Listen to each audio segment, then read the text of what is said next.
name is Moellman, and I have been a partner in ministry with White Oak Christian Church for 7.5 years.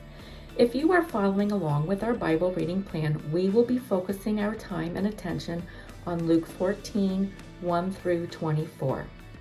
Here, we will be reading about how Jesus heals a man with swollen limbs, how Jesus teaches about seeking honor, and Jesus tells us the parable of the great feast.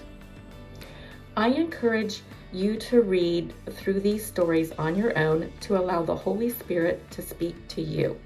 Today, I am going to focus on Luke 14, 16 through 20.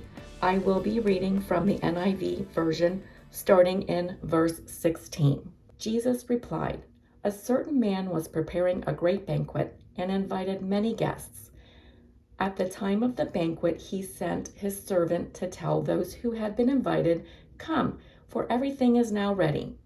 But they all alike began to make excuses. The first said, 'I have just bought a field, and I must go and see it. Please excuse me.' Another said, 'I have just bought 5 yoke of oxen, and I'm on my way to try them out. Please excuse me.' Still another said, 'I just got married, so I can't come.'" What is this passage saying? A man was preparing for a big banquet, and he had invited many guests. When it was time for the banquet to begin, the man sent his servant out to let his guests know it was time. All the guests made excuses that they could not come because it wasn't a good time. They all turned down the invitation. What does this passage mean? We too may resist or delay responding to God's invitation, and our excuses may sound reasonable: work duties, family responsibilities, financial needs, or other reasons. Consider God's invitation as the most important event in your life, no matter how inconvenient it may be. What does this tell me about God? When God sends us an invitation, He wants us to say yes. If we get in the habit of ignoring God and saying no, there may come a time that God will pull His invitation and offer it to others. Then it will be too late to get into the banquet. This is just like the man having the banquet and his guests say no. He went out and found others to come to his banquet.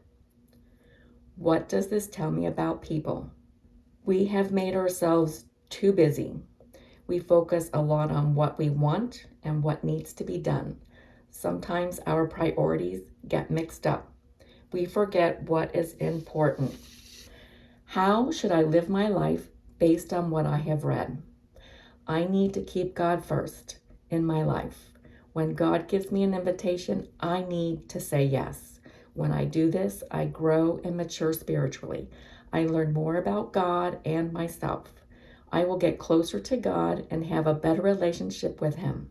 When I keep God first in my life, everything else falls into place.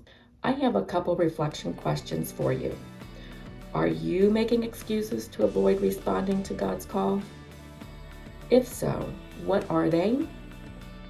And what changes can you make?